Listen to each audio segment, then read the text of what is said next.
mentadabur ayat supaya bisa healing perasaan kita yang sedang terluka, healing tentang beban kita. Gimana cara biar kita tuh, kalau bahasa terapis tuh, rilis beban, masalah, curhat supaya rilis gitu kan, rilis curhat. Oke, itu salah satu metode. Terus apa metode lain untuk kita rilis atau kita bisa healing dengan ayat-ayat Al-Quran? Tadabbur. Jadi ada tafakkur, ada tadabbur, ada terapi.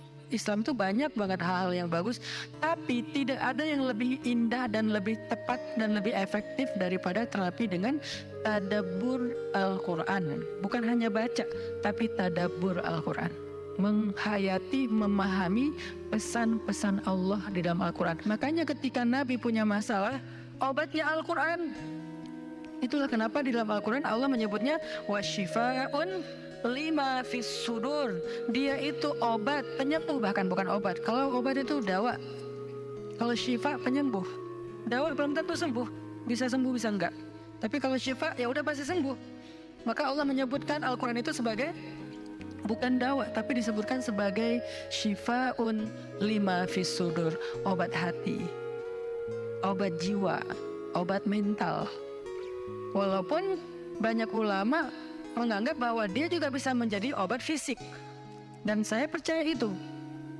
Tetapi yang lebih dahsyat lagi adalah dia memang obat mental.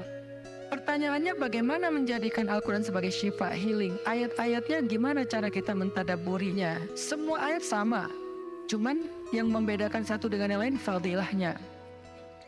Tapi semua sama-sama istimewa.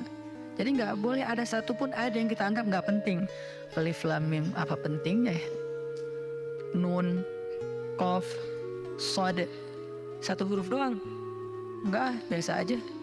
Sehingga kita ngerasa membaca ayat itu nggak terlalu istimewa. Sama, satu huruf pun itu istimewa di Al-Quran. Kan kata Nabi satu huruf seperti 10 kebaikan. Jadi kalau kita baca Nun, udah aja, alhamdulillah udah ngaji. 10 kebaikan loh itu. Tapi kalau udah tahu 10 kebaikan, ngapain satu huruf? Udah aja wal qalami wa ma yasturun, lanjut dong. Udah tahu tuh 10 kebaikan cuma satu huruf, sayang banget ya kalau ada waktu. Dan ketika membacanya jangan target saya harus cari waktu yang tepat nih buat baca Quran biar khatam 1 juz. Jangan cari waktu yang tepat, susah. Lama-lama sampai malam akhirnya nggak kebaca. Asal ada waktu baca aja dulu, dapat setengah halaman, dapat 2 baris, dapat 1 baris, pokoknya baca aja dulu. Jadi tadabbur, cara untuk bisa menjadikan Al-Quran sebagai syifa, tadabbur. Bagaimana dulu Nabi, sahabat, orang-orang solih mentadabburi Al-Quran? Yang pertama adalah mereka membaca Al-Quran secara tematik, supaya kita dapat sesuai dengan problem kita, masalah kita, hajat kita. Tematik. Lagi ada masalah apa kita? Karena ayat Al-Quran turun kepada Nabi pun secara tematik, secara kontekstual. Apa yang dialami Nabi, itulah ayatnya. Al-Quran tidak turun sekaligus kepada Nabi, turun sekaligusnya itu di Lauhul Mahfuz. Lalu sampai kepada Nabi berangsur-angsur selama 23 tahun. Kenapa berangsur-angsur Ustaz? Dan kenapa nggak urut? Turunnya yang pertama adalah Al-Fatihah dan Al-Alaq. Kenapa sekarang Al-Fatihah lalu Al-Baqarah? Kenapa enggak Al-Fatihah, Al-Alaq, kemudian surat apa lagi yang berurutan sesuai dengan urutan turun? Kenapa kok dibalik-balik, kok diacak-acak? Karena Al-Quran turun itu secara tematik, teman-teman. Hikmahnya apa? Hikmahnya karena dia tidak turun untuk sekedar dibaca. Dia turun untuk ditadaburi supaya jadi solusi, petunjuk dalam hidup. Petunjuk apa? Petunjuk terhadap masalah yang lagi dihadapin. Dan kita nggak akan dapat petunjuk kalau nggak ngerti kan? Coba baca petunjuk penggunaan obat. Bahasanya bahasa bahasa Thailand misalnya. Banyak kap-kapnya. Susah kan kita? Gimana berapa hari sekali? Kayaknya 5 kali sehari deh. Padahal cuma 2 kali sehari. Nggak bisa dapat petunjuk karena nggak ngerti. Maka supaya kita bisa tadabbur, kita pahami. Nah, memahami apa? Sesuai dengan tema.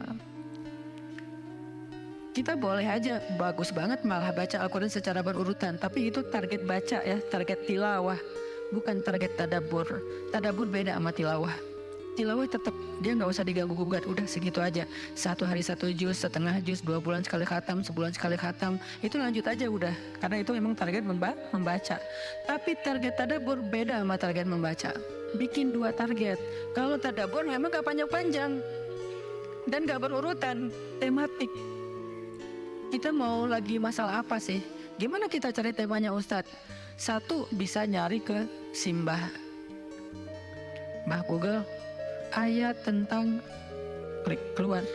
Buat kita yang mungkin kita sama nih dengan saya, masih sama-sama belajar, paling gampang tadi nanya aja ke Google, pakai aja indeks. Atau cara yang lebih, ini kalau mau, saya beberapa kali nyoba soalnya, kalau mau bukan ngetes ya, kalau mau agak sedikit lebih seru nih, agak lebih seru. Tapi kalau belum berhasil jangan salahin saya ya. Kalau agak lebih seru nih, saya suka gini, pegang Quran, lagi ada masalah nih, Bismillah, ayatnya pas, wah ini saya banget nih. Bisa kayak gitu juga metodenya. Jadi kayak minta dibimbing sama Allah aja gitu. Tapi kadang-kadang dapat ayatnya tuh nggak sesuai tema saya, Ustaz, kata kita. Padahal kata Allah, ini yang kamu butuhin tuh ini nih. Bisa gitu juga dengan syarat membukanya pakai Bismillah, bukan membuka yang itu ya Allah ya, yang itu ya. Jangan maksa. Allah lebih tahu. Bismillah. Ayatnya tentang makanan. Oh mungkin kita masalahnya emang masalah berat badan mungkin, atau masalah mubazir mungkin, sehingga merembet kemana-mana. Allahu alam. Tapi kalau mau lebih jelas ya udah cari pakai yang tadi, dapat ayatnya secara tematik.